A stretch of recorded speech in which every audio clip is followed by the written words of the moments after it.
just on the ground, and he has to pay Shalom Yishalom Hamavar Es Abad.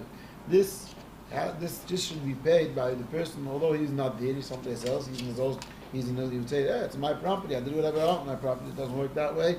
He has to pay, although it went the fire from his property to someone else's property, since he was the one who lighted the fire, made the fire, and he has to pay. So the Recham HaKodesh, it's a bit long, I'm trying to go briefly from one piece to the other, but he starts asking, Kasha, why does it say Tzaitza, why does it say this word and that word, why does it say Imotze, it is found. So he starts saying, in the answer he starts saying,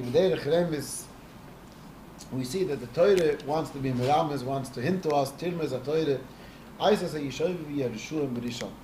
When we have the bad people doing bad things, we should understand what happens as a result from their bad things.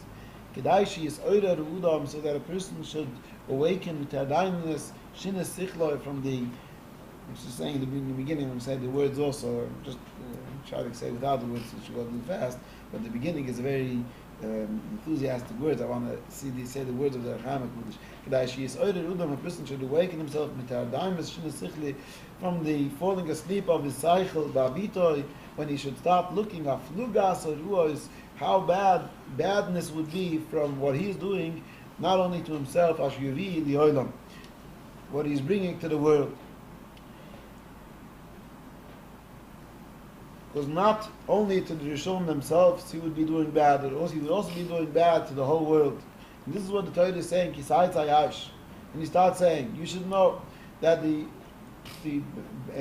bad times for all the people is called in the name of Aish, fire. And we see this from Gabriel, that the Gemara says that when we see in Tanakh that there was supposed to be something bad going out, B'Nevi'ah, from the prophets, they're saying Nevi'ah, so we see that they called it, it went out fire from the Keruvim, from the Beis HaMikdash. And that's called Tagboris Hadinim. And it says,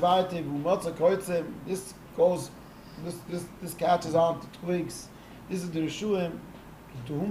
On whom does it catch on, this fire? This catches on to twigs, meaning the Rishuim, bad people, which aren't anything to the world, only bad people that are just throwing pointy objects on the whole world. So that's why they're called as twigs or thorns.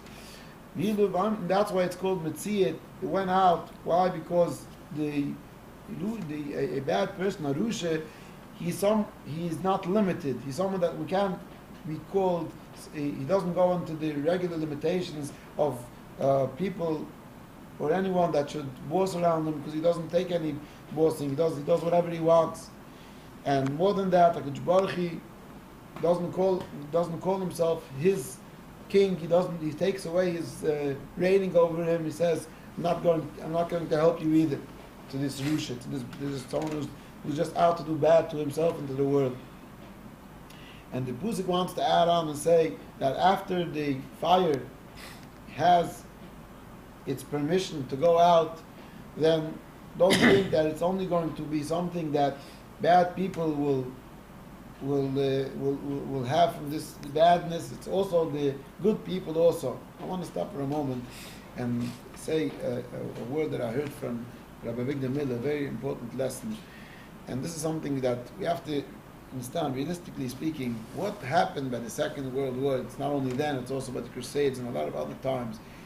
When we always want to speak about the early ages, we like to speak good in general. They were very nice people, good people. True. No one's taking that away. Because the Vadrega of the good people were much in a higher level than we are today. But still, the reason things happened wasn't because of good things that they did. And no one should think it's like an accident that happened.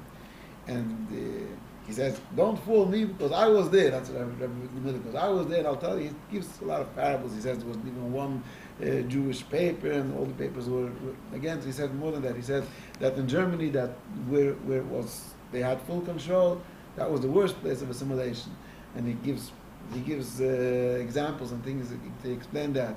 And then in Poland, it wasn't as bad as Germany, but it was the majority was just going downhill, not downhill, down wall. He says, because it was open dances between men and women in the streets. It was mamish. It was a little. If Hitler would come a little later, he said he wouldn't have to come. That's the way he said that. And then everyone knows that in Ingrid, in Hungary, it wasn't as bad as the other places, the assimilation. And the reason we also know is because of the Chassam Sofer. Chassam Sofer was such a pioneer. He came out so strong against the Maskilim and again that his how do you call it, the way the strong power that he had in his time was left for ages afterwards. And although there was the problems of the gangs that were in Poland and in Germany, from whether it was from the Zionists or from the communists or the socialists, all these kind of gangs, the effect wasn't as bad in Hungary, because over there was still the strong power of the Samsoifer, that he didn't let any kind of new styles of way of methods, anything. And this we also saw by the Holocaust, that that in these places it was strong. It's not an accident. Why in Germany it was worse than in Poland. In Poland it was worse than Hungary. Hungary only had 1 year. In Poland it was 6 years. In Germany it was way back. So from Hungarian Jews. Yeah.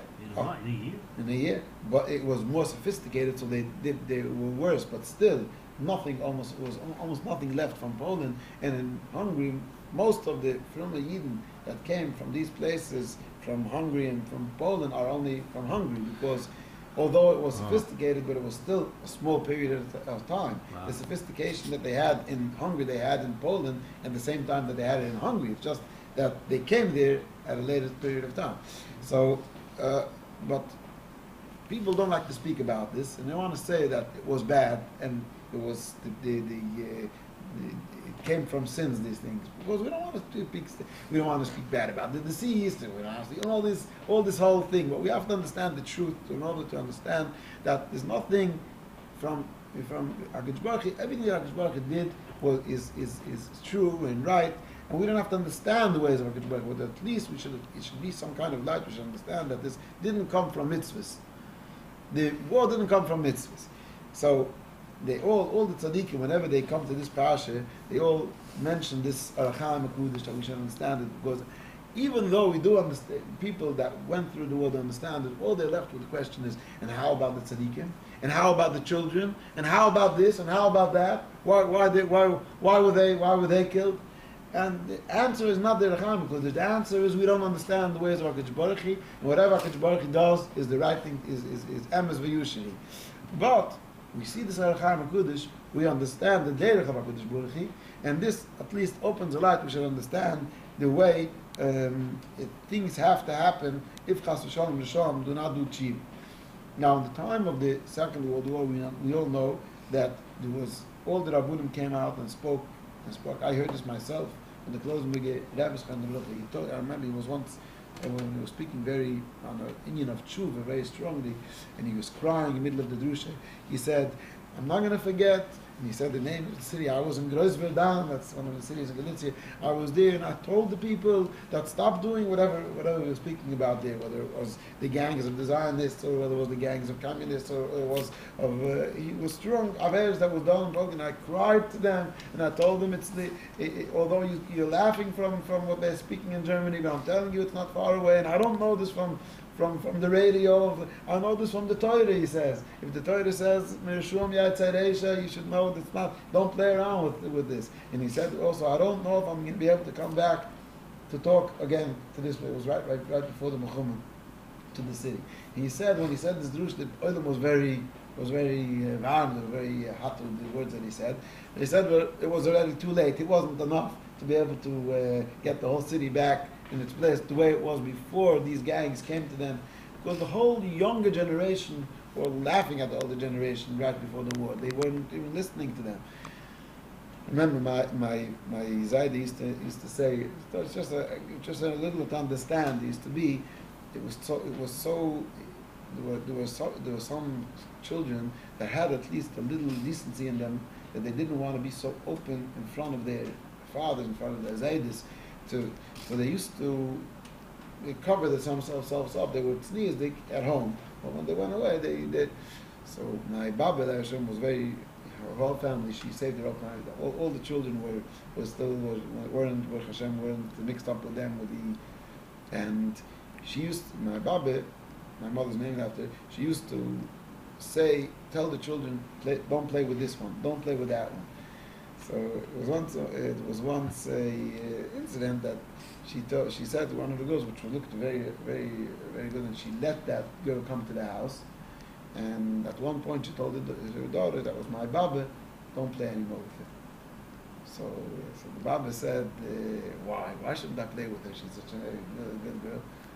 They have an effect on her. How do you know? So first she didn't want to say until my Baba wanted to know, because she wanted to know to learn from whom to stay away from. She said, I saw snaps here on the top. I saw the snaps on the top of her shoulder, by the shoulder. So my Baba understood already what she means. Those that don't want to show what they do, when they came in, they had sleeves, and when they went out to play around with the boys, not talking boys, talking like bocharim, they took off this sleeve. So if they had snaps, they knew already what it meant. I'm saying a small parable, what I'm talking about is much worse than what I'm saying now. So I want to understand that the Rabbunim, the Tzaddikim, they didn't even have an effect on the younger generation. They were like smart, they felt smarter than them, because they were their gangs. They're not going to let themselves with the old kind of, we have new ways. Come on, let's done like we see in several places also, today also, that there's the younger generation we can't, and we have to watch it. We have to watch our children also. So I know on the other hand, should really say on the other side also how we see people that save themselves. It was the Babaveh Rebbe, the father of Reb Shlomo, Rebbe Tzim Babaveh, had a very strong chabira. It's called a chabira. Chabira means like they came together, just like they came together with bad things. The Derech HaBashem was to come together. Other called it Farbrengen, other called it Chabiris. They came together and they sang together like we're doing now, and they were mechazik with the young generation together. We're strong with our Hasidus. We're not going to pick up Chas v'Shalom these bad things. Reb Shlomo Babaveh had, Reb Tzim Babaveh had that, and a lot of Hasidus had it. Small, but not so much. And the Ger Rebbe also had it. Interesting that a story that I heard that's even printed I think it's imprinted in the Moshe Prager, which was a Ger Chusid. He put out a book, Those Who Never Yielded. Interesting about the Ger Buchim that held themselves together.